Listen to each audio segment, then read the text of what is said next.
Gracias, Chris, por tan amable y generosa presentación. Siempre es un deleite y un privilegio participar en una conferencia de Ligonier, incluso si eres la segunda opción. Pido disculpas por la ausencia de John Piper, pero estoy más que emocionado y más que feliz de llenar el enorme vacío que deja su ausencia. Confiamos en el Señor para que cumpla propósitos divinos con el año sabático que está tomando en estos meses. Me deleita ser parte de esta conferencia por varias razones, entre ellas, pasar un rato con RC. No tenemos tanto tiempo como el que tuvimos en los últimos días. Salimos al campo de golf y me siento suficientemente humillado como para predicar. Lo dejaré ahí. Me alegra que no sea así como me gano la vida. Él podría ganarse la vida haciendo eso. Es increíble, al igual que el Dr. Lawson. Pero tuvimos un tiempo maravilloso de compañerismo, un gran momento juntos, y celebro con todo mi corazón el ministerio de R.C. Sproul y su amplitud. Miras alrededor hoy y ves los frutos de la vida de este hombre. Se extiende a través de las personas que lo rodean en el ministerio. Se extiende más allá de eso, hacia todos los apoyos del Ministerio Ligonier y hacia todas las personas que son tocadas por ello, incluidos ustedes y otros alrededor del mundo. Estoy emocionado de ser una pequeña parte de eso y de poder llamarlo mi amigo. Porque nosotros, como dijo Chris, estamos juntos en muchos temas críticos por los cuales sé que ambos estaríamos dispuestos a morir. Y eso une nuestros corazones de una manera muy, muy única. Este es un tema maravilloso para tratar, porque está en el corazón y el alma de la teología reformada, la doctrina de la expiación sustitutoria, la justicia imputada. Este es un gran tema. De muchas maneras ha sido tratado una y otra vez, pero es algo que debe abordarse repetidamente hasta que lleguemos a una comprensión plena y rica de ello. No pretendo quizás añadir algo a las cosas que ustedes ya han escuchado, con las que ya están familiarizados y que han llegado a amar y a valorar como preciosas para ustedes. Pero tal vez podamos mirarlo de una manera fresca, que reavive los fuegos de su propia gratitud y alabanza a Dios, por el don de la justicia otorgado a ustedes por gracia y la provisión de la cruz de nuestro Señor Jesucristo. Uno de mis eventos favoritos al mirar hacia atrás en mi vida ocurrió hace algunos años, y he contado esta historia unas cuantas veces porque es un momento destacado en mi vida. Simplemente ha sido una experiencia útil que el Señor me dio. Estaba volando de Los Ángeles a El Paso, Texas, y estaba yendo a El Paso porque había sido invitado a un congreso de hombres en el Centro Cívico de El Paso, patrocinado por Calvary Chapels, para hablar allí durante un día. Me senté en un vuelo de Southwest Airlines en el asiento del medio, el temido asiento del medio, y allí estaba yo, en el asiento del medio, camino al Paso. Estuvimos en el aire durante unos 30 minutos. Me di cuenta muy claramente de que el hombre junto a la ventana era un musulmán del Medio Oriente. Estaba vestido de esa manera, y se distinguía por su apariencia y su comportamiento en todos los sentidos. Aproximadamente media hora después, él me miró. Yo tenía mi Nuevo Testamento abierto. Estaba escribiendo algunas notas. Y me dijo, disculpe señor, ¿puedo hacerle una pregunta? Le respondí, claro. Él dijo, ¿eso es una Biblia? Le respondí, es una Biblia. Oh, dijo, señor, ¿puedo entonces hacerle otra pregunta? Le dije, por supuesto. Y esta fue su pregunta. ¿Puede decirme, señor, la diferencia entre un católico, un protestante y un bautista? Esa fue su pregunta. Así que yo sabía la respuesta. Entonces le expliqué la diferencia entre un católico y un protestante y coloqué a los bautistas donde pertenecen dentro de la categoría de protestantes, más o menos. Y así fue perfecto. Y entonces le dije, señor, ¿puedo hacerle una pregunta? Él dijo, por supuesto, por supuesto. Le pregunté y sabía la respuesta. ¿Pecan los musulmanes? Él dijo, oh, tenemos muchos pecados. Le dije, ¿y los cometen todo el tiempo? ¿Todo el tiempo? Y entonces se sinceró mucho. Dijo, de hecho, estoy volando al Paso para cometer algunos pecados. Le dije, ¿en serio? Él respondió, sí, soy un nuevo inmigrante. Acabo de inmigrar a los Estados Unidos. Vine al centro de inmigración del Paso. Conocí a una chica allí y hemos arreglado encontrarnos este fin de semana para cometer algunos pecados. Vaya, eso es bastante honesto. Le dije, ¿puedo hacerle otra pregunta? Él dijo, sí. Le pregunté, ¿cómo se siente Alá acerca de sus pecados? Respondió, es muy malo. Podría ir al infierno para siempre. Le pregunté, ¿de verdad? ¿Por qué no deja de cometer esos pecados? Él respondió, no puedo parar. Entonces le pregunté, ¿tiene alguna esperanza de que, a pesar de sus pecados, pueda escapar del infierno? Y nunca olvidaré lo que dijo. Respondió, rezo para que Alá me perdone. Le pregunté, bueno, ¿por qué lo haría? Él respondió, no lo sé, simplemente rezo para que lo haga. Entonces le dije, bueno, déjeme decirle algo. Yo conozco a Dios personalmente y puedo prometerle que no lo hará. Me miró como si estuviera loco. ¿Usted conoce a Dios personalmente y está sentado en el asiento del medio en Southwest? Tiene que estar bromeando. Le respondí, yo lo conozco personalmente, y Él no puede pasar por alto su pecado, el Dios verdadero. Pero tengo buenas noticias para usted. Hay perdón disponible. Hay reconciliación disponible con Dios. Y procedí a presentarle el Evangelio.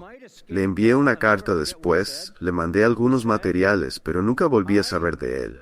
Eso es lo que hago. Eso es lo que todos nosotros como creyentes hacemos. Le decimos a las personas que Dios perdonará sus pecados, ¿verdad? ¿No es eso lo que hacemos? A veces, realmente digo eso, sentado al lado de alguien en un avión cuando me preguntan, ¿qué hace usted? Y yo les digo a las personas que Dios perdonará todos sus pecados. ¿Le interesa? Es como ir directo al grano, ¿no? Una vez, un hombre en un vuelo de Nueva York a California se levantó de su asiento y nunca regresó.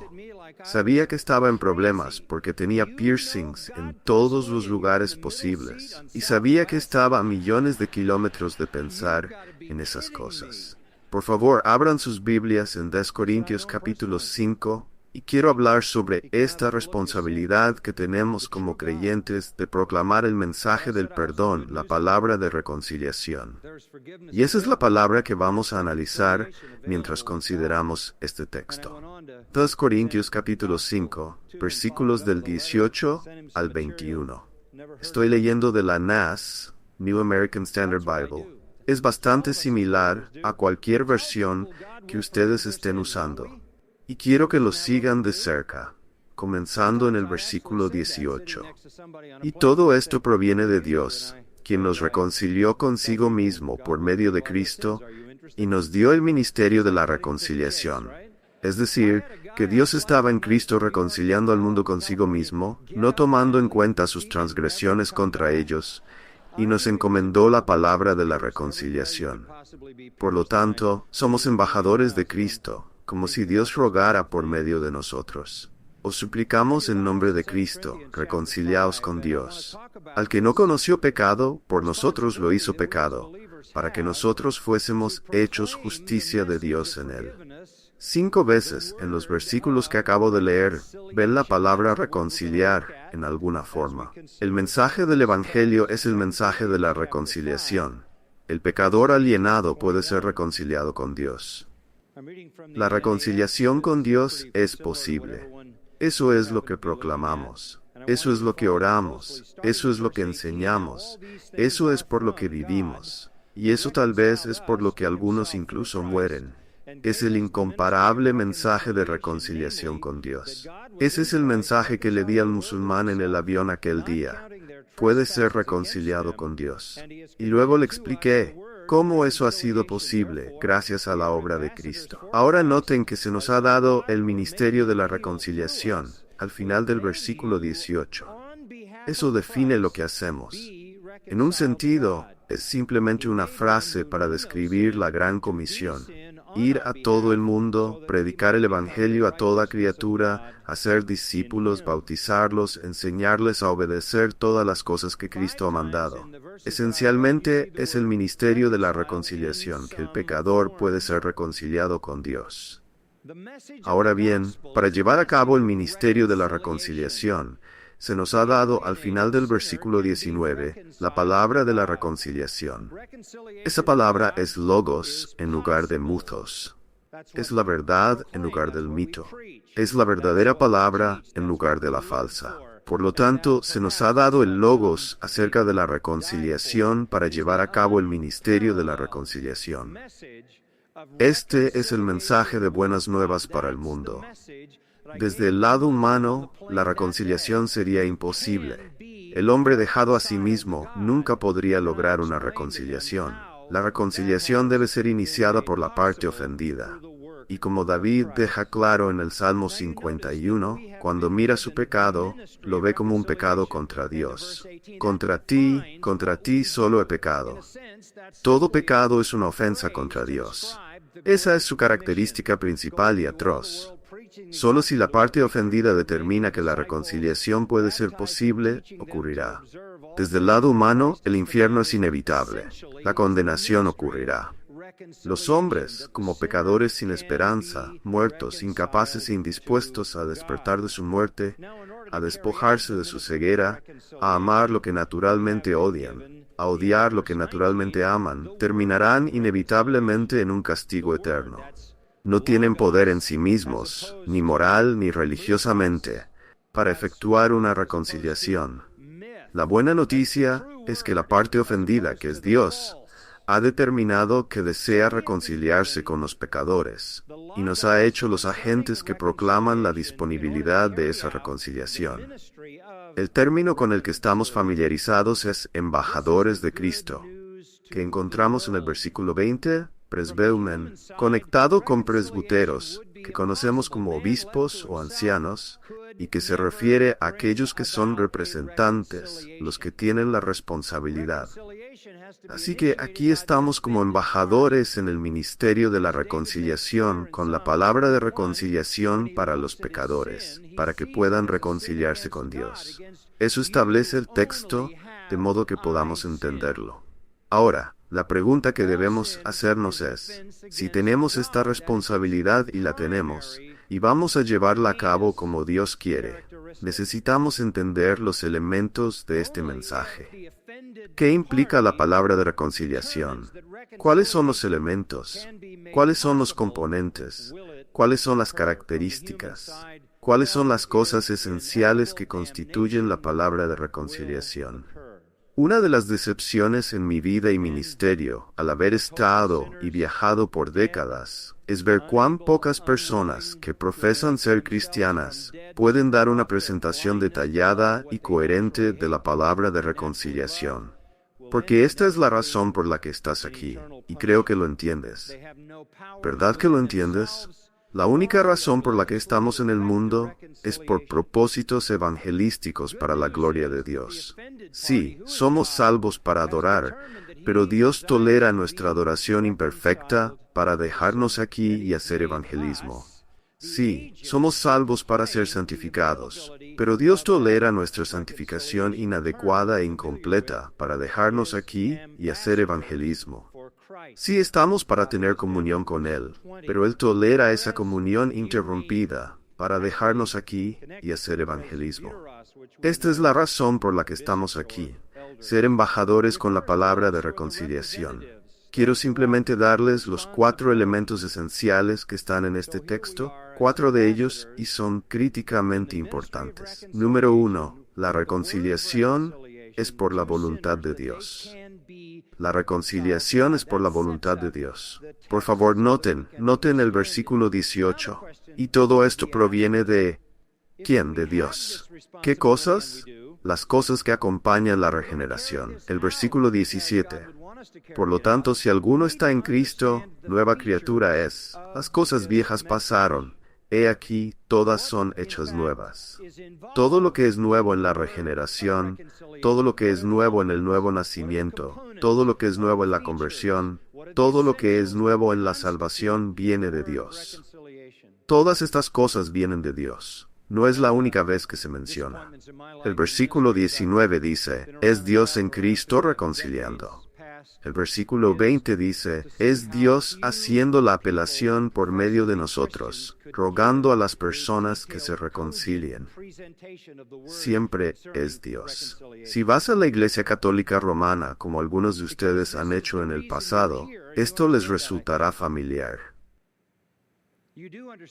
Una de las cosas interesantes que he tratado de hacer para ayudar a las personas en nuestra iglesia, porque en Los Ángeles hay una enorme cantidad de hispanos que vienen del catolicismo romano, es hacerles entender la diferencia entre eso y la verdad del Evangelio. Y una de las cosas que me angustian profundamente es esta noción de que, si quieres lograr algo espiritualmente en tu vida, realmente necesitas ir a María.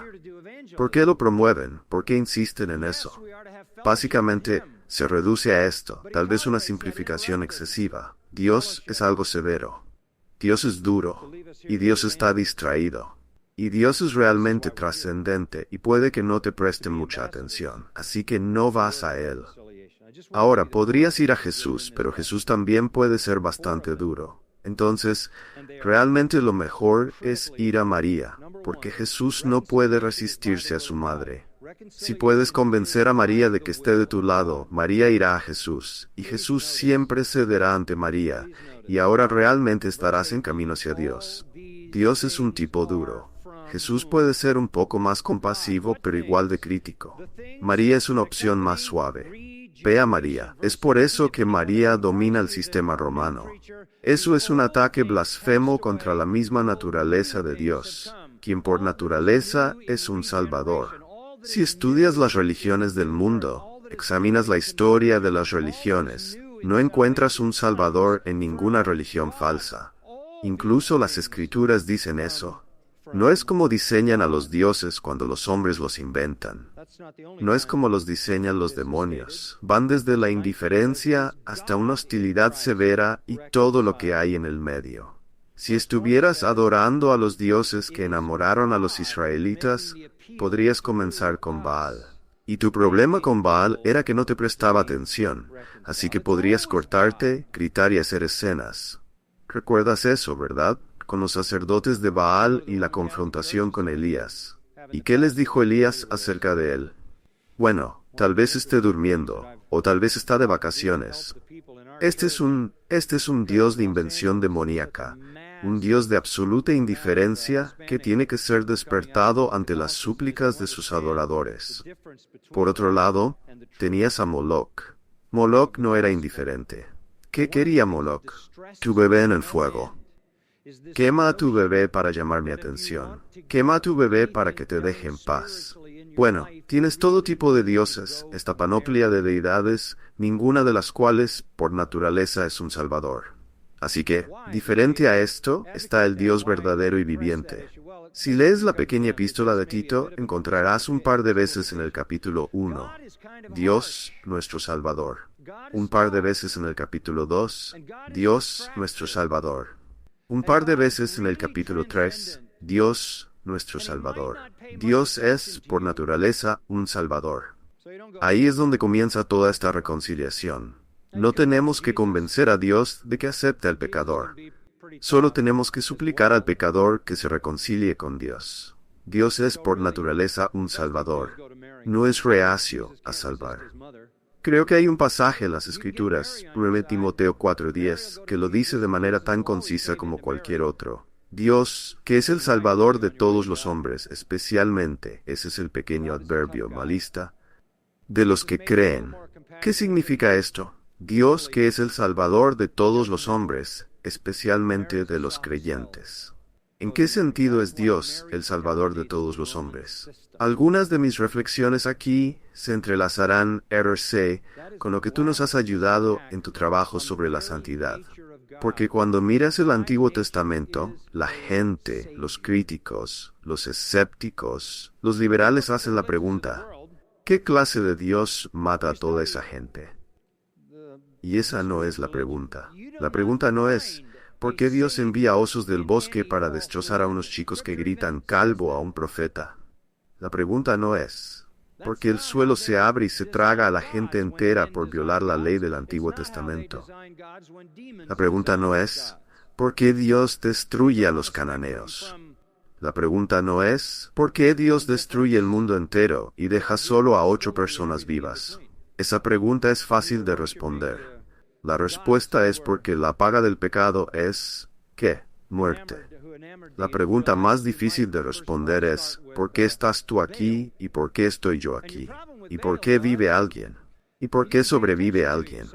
Porque Dios, por naturaleza, es un Salvador. Él hace que la lluvia caiga sobre justos e injustos. Los no regenerados se enamoran, tienen un bebé, construyen un hogar, se van de vacaciones, comen comida deliciosa y disfrutan de las bendiciones y plenitud de la vida, cuando en realidad deberían estar en el infierno, porque Dios, por naturaleza, es un Salvador. Y eso es lo que esencialmente está diciendo en 1 Timoteo 4.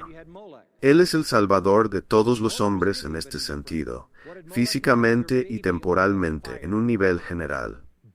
¿Ves la naturaleza salvadora de Dios manifestada en el hecho de que los pecadores viven, los pecadores aman, los pecadores prosperan, los pecadores ríen y los pecadores disfrutan y se satisfacen con cosas en la vida? Es muy parecido a lo que Pablo dice en Romanos 2, donde habla sobre la bondad y la paciencia de Dios, que están destinadas a llevarlos al arrepentimiento.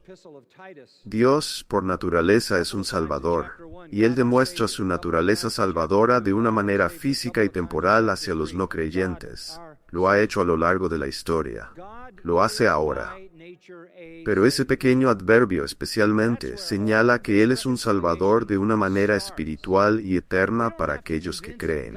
Dios, por naturaleza, es un Salvador. La parábola más grande del Nuevo Testamento, creo yo, es la del Hijo Pródigo. Realmente, el héroe de la parábola no es el pródigo, y ciertamente tampoco el hermano mayor farisaico.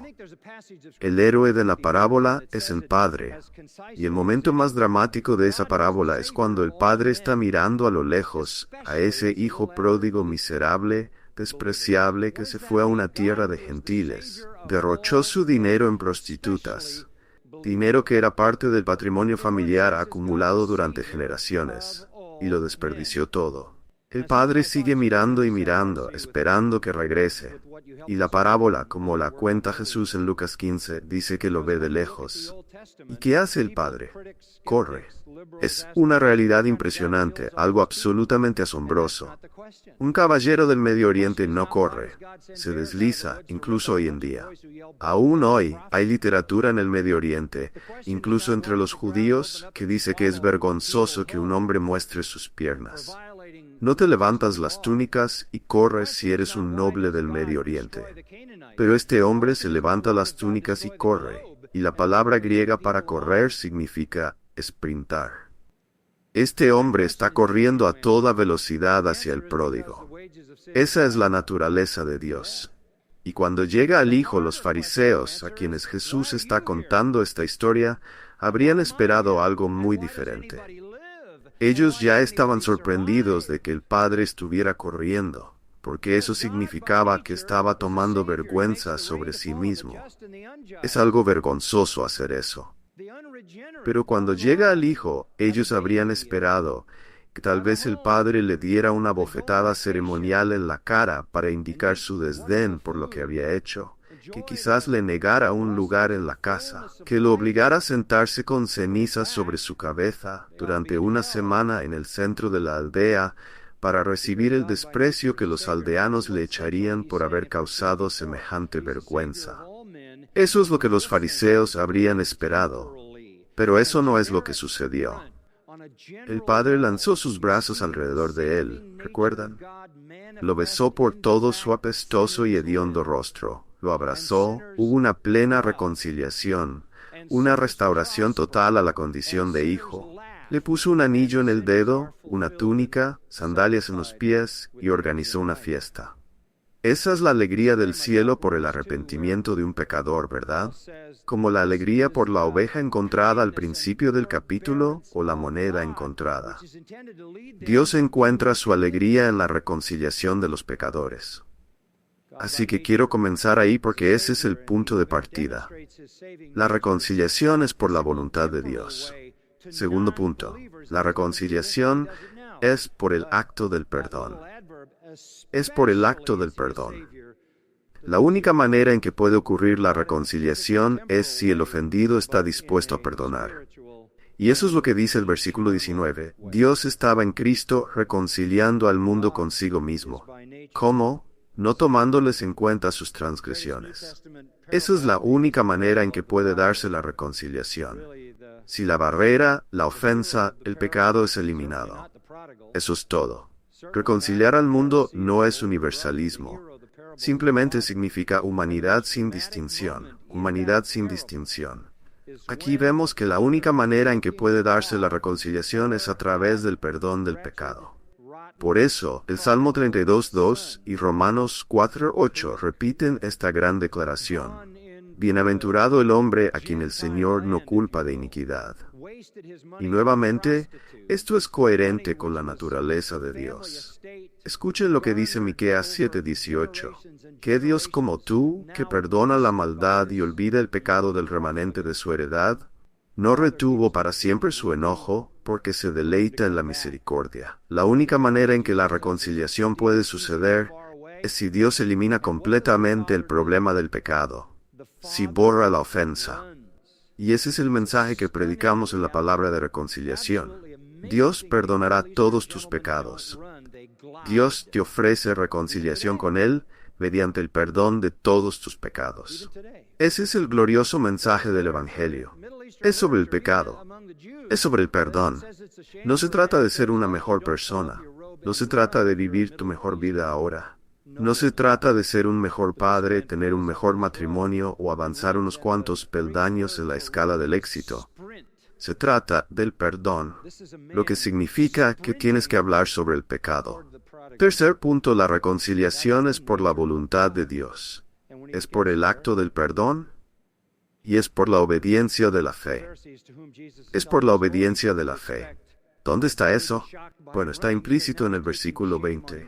Como si Dios rogara por medio de nosotros. Os rogamos en nombre de Cristo, reconciliaos con Dios. ¿No es fascinante? Todo esto es de Dios. Todo viene de Dios. Es Dios quien está reconciliando. Esa es la soberanía divina. Y sin embargo, aquí estamos rogando a las personas que se reconcilien con el Dios que es el reconciliador, lo cual significa que, como diremos más adelante, nunca puedes desconectar la fe de la elección. Suplicamos a las personas, reconciliaos con Dios. Dios es de hecho quien suplica. Dice que Él hace el llamamiento por medio de nosotros. La obra soberana divina de la reconciliación no está separada de la fe del pecador, y nosotros somos los que suplicamos. Honestamente no puedo pasar por alto este punto, porque mi corazón, más que mi mente, me detiene aquí. Hace 50 años jugaba fútbol americano. Tuve un entrenador al que, como hombre, apreciaba mucho.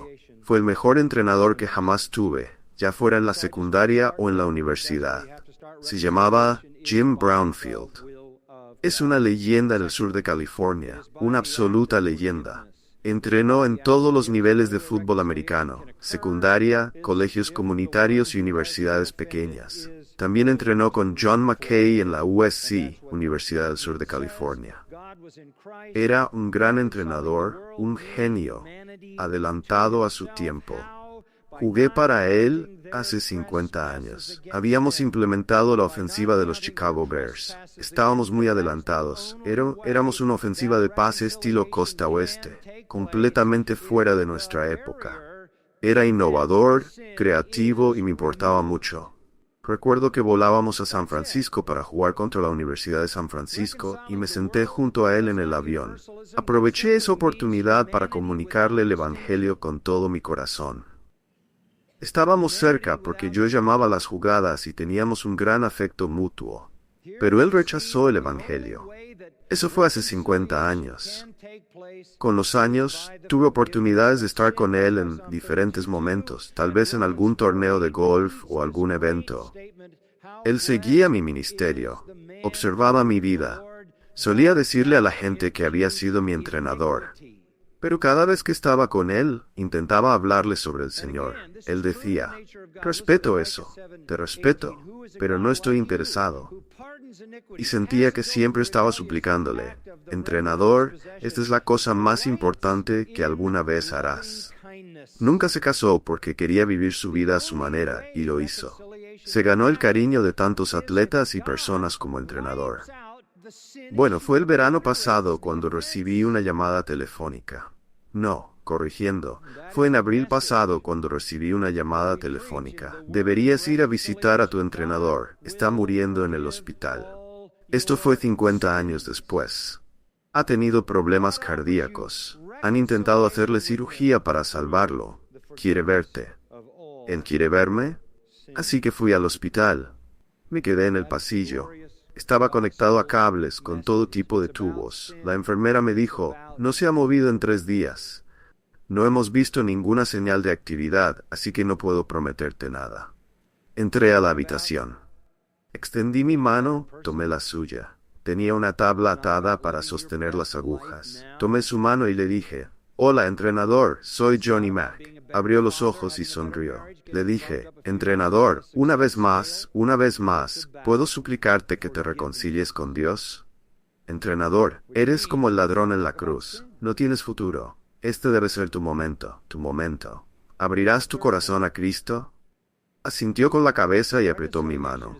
Extendió su otro brazo y tomó mi otra mano. Así que me tenía atrapado en un fuerte agarre. La enfermera entró y dijo: Señor, tendrá que soltarlo. Y respondí: yo no lo estoy sosteniendo. Él me está sosteniendo a mí. Durante todos esos años fui un suplicante. Estaba suplicando hasta la última hora. Mientras oraba, le pedí al Señor que lo salvara. Y el Señor lo salvó de una manera maravillosa. La evidencia fue clara.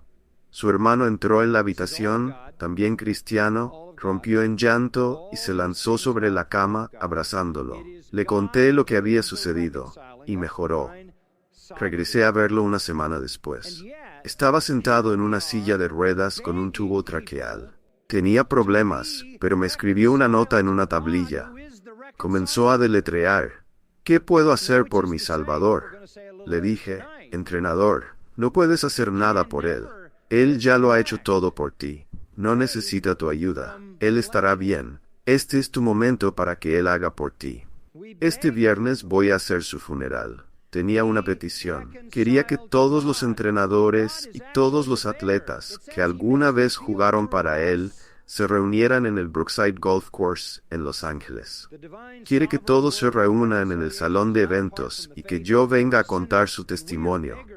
El testimonio que él nunca pudo dar sobre lo que Cristo hizo en su vida, y asegurarme de que todos escuchen el Evangelio. Miren, estoy tan agradecido de haber ido ese día al hospital. Estoy tan agradecido de haberle suplicado una vez más. Nunca permitas que tu teología sobre la soberanía de Dios te aparte del hecho de que el pecador tiene la responsabilidad de responder y de que nosotros necesitamos suplicarle a los pecadores. Es a través de la obediencia de la fe. Y eso es difícil para los pecadores, ¿verdad? Es difícil creer. Creo que escribí un libro sobre eso. He escrito tantos que no los recuerdo todos, pero creo que lo hice. Es difícil creer. ¿Por qué? Porque significa odiarte a ti mismo, odiar a tu madre, odiar a tu padre, tu propia vida, ¿cierto? Tomar tu cruz, seguirme. Rechazar asociarte con la persona que has sido, apartarte de tu pecado. Eso es difícil. No me sorprende que cuando Jesús fue a Nazaret en Lucas 4 y predicó un sermón, solo un sermón, a las personas de su propia comunidad, aquellos con los que creció y con los que asistía a la sinagoga todos los sábados, que eran de un pueblo pequeño y modesto, después de ese único sermón intentaran arrojarlo por un precipicio. ¿Qué? Ese es un mensaje difícil. Él esencialmente les dijo: ustedes son los pobres, los prisioneros, los ciegos y los oprimidos, y no lo saben. Y nunca serán reconciliados con Dios, a menos que se vean a sí mismos como los pobres, prisioneros, ciegos y oprimidos, y se arrepientan. No son mejores que sus antepasados. El Señor no pudo proveer para una viuda aquí, o sanar un leproso aquí por su incredulidad. Tuvo que ir a otra ciudad, donde adoraban a Baal, para sanar a un terrorista fronterizo, debido a su falta de fe. Y cuando quedaron expuestos como autojustos, intentaron matarlo. Así que debemos entender que la reconciliación es por la voluntad de Dios, por el acto del perdón y por la obediencia de la fe. Ahora, aquí está la pregunta clave. ¿Cuándo llegarás a la pregunta? Ahora mismo. ¿Cómo puede hacer esto Dios? ¿Cómo puede Dios justificar a los impíos y ser justo? Romanos 4:5 dice, Dios justifica a los impíos. Esa puede ser una de las declaraciones más importantes en el libro de Romanos. Dios justifica a los impíos, no a los piadosos. ¿Cómo puede ser justo y el justificador de los pecadores que tienen fe en Jesús? Déjame darte una analogía sencilla. Si eres un juez y alguien entra en tu tribunal, ha sido acusado de múltiples crímenes, y él confiesa. Dice, soy culpable, su señoría. Los he cometido todos. Soy un asesino en serie. He matado a 25 personas. Las he desmembrado. Me he comido algunas de ellas. Enterré el resto en mi patio. Soy culpable de todo esto, pero ahora me siento muy mal por lo que hice. Lo lamento mucho. Me arrepiento. ¿Podría usted perdonarme y dejarme ir? Si el juez dijera, claro, soy una persona amable. Tengo mucha misericordia en mi corazón. Eres libre de irte. Ese juez dejaría de ser juez. ¿Cuál es la responsabilidad de un juez? Hacer cumplir la ley. Esa es su responsabilidad. No puede simplemente dejar ir a ese hombre. Eso sería injusto. Entonces, ¿cómo puede Dios decir, está bien, estás perdonado? Ya no imputo tus pecados contra ti. Están tan lejos como el este del oeste, enterrados en lo profundo del mar, y no los recordaré más. ¿Cómo puede hacer eso y seguir siendo justo? La respuesta está en las 15 palabras griegas del versículo 21. Aquí llegamos al corazón del asunto. ¿Cómo puede hacer esto? Al que no conoció pecado, por nosotros lo hizo pecado, para que nosotros fuésemos hechos justicia de Dios en él. Eso, mis queridos amigos, es una serie completa de enseñanzas, no solo un punto en un mensaje. Hay mucho contenido aquí. Vamos a desglosarlo. 15 palabras en griego. Al que no conoció pecado. ¿Quién es ese? ¿Quién es? Es una lista corta, un solo nombre. Al que no conoció pecado, como dice el escritor de Hebreos, el santo, inocente, sin mancha. Aquel de quien incluso los hombres dijeron, no encuentro falta alguna en él. Aquel de quien el Padre dijo, este es mi Hijo amado, en quien tengo complacencia. El que es sin pecado, el inmaculado. ¿Cómo puede Dios ser justo y el justificador de los pecadores? Al que no conoció pecado, lo hizo pecado. ¿Qué significa eso? Kenneth Copeland y también otros maestros de la doctrina de la palabra de fe dicen, significa que Jesús se convirtió en un pecador. Lo escuché nuevamente hace unas semanas. Él se convirtió en un pecador en la cruz. En la cruz se convirtió en un pecador y tuvo que ir al infierno durante 3 días para sufrir por sus pecados, y después de sufrir por esos pecados, fue liberado en la resurrección. Eso es blasfemo. Él fue un cordero sin mancha, fue un cordero sin defecto. ¿Recuerdan sus palabras? Dios mío, Dios mío. ¿Cuál es la siguiente palabra? ¿Por qué? Si él fuera un pecador, no habría por qué. Dios mío, ¿por qué me has desamparado? Esto es algo completamente ajeno a todo lo que él conocía eternamente. No significa que él se convirtió en un pecador. Entiéndanlo de esta manera. Significa que Dios lo trató como si fuera un pecador, aunque no lo era. Lo diré de otra manera. En la cruz, Dios derramó toda la furia de su ira contra todos los pecados de todas las personas que alguna vez creerían. ¿Entendieron eso? En la cruz, Dios derramó sobre su Hijo toda la ira por todos los pecados de todas las personas que alguna vez creerían. Todo el juicio por todos los pecados de todos los que creerían fue derramado sobre Cristo. Quizás te preguntes, espera un momento. Si analizo la cruz, realmente hubo solo 3 horas en las que esto ocurrió. Todo eso pasó en 3 horas. ¿Cómo es posible que los pecadores de toda la historia humana pasen la eternidad en el infierno y sin embargo nunca puedan pagar completamente el precio de sus pecados, pero Cristo pueda pagar ese precio en su totalidad por todos los que creerían en solo 3 horas? La única respuesta que puedo darte es que Él es una persona infinita. Tiene una capacidad infinita para absorber ese juicio. Ese es nuestro mensaje. Él fue herido por nuestras transgresiones, fue molido por nuestras iniquidades. Por sus heridas fuimos sanados. Él fue ofrecido para llevar los pecados de muchos. Hebreos 9. 1 Pedro 2 dice, Él mismo llevó nuestros pecados en su cuerpo. Gálatas 3, fue hecho maldición por nosotros. Dios trató a Jesús como si hubiera cometido personalmente cada pecado jamás cometido por cada persona que alguna vez creería, aunque en realidad no cometió ninguno de ellos. Él es un sustituto. Cuando salgas a predicar la palabra de reconciliación, que es la razón por la que estás aquí en este mundo, esto es lo que debes decirle a la gente. Por nosotros, desearía tener más tiempo para hablar de esto. Por nosotros, Él fue hecho pecado. Eso incluye a todos los que creen. Es una expiación real, no una expiación potencial. Es una expiación actual. Es una redención específica. Él pagó completamente por todos los que alguna vez creerían. Algunas personas piensan que Él pagó por los pecados de todo el mundo, de todos. ¿De verdad? Entonces hizo lo mismo por los que están en el infierno que por los que están en el cielo. No lo creo. No es una expiación potencial que se realiza por el pecador. Es una expiación real proporcionada por el Salvador y abrazada por el pecador. Algunos dicen, estás hablando de una expiación limitada.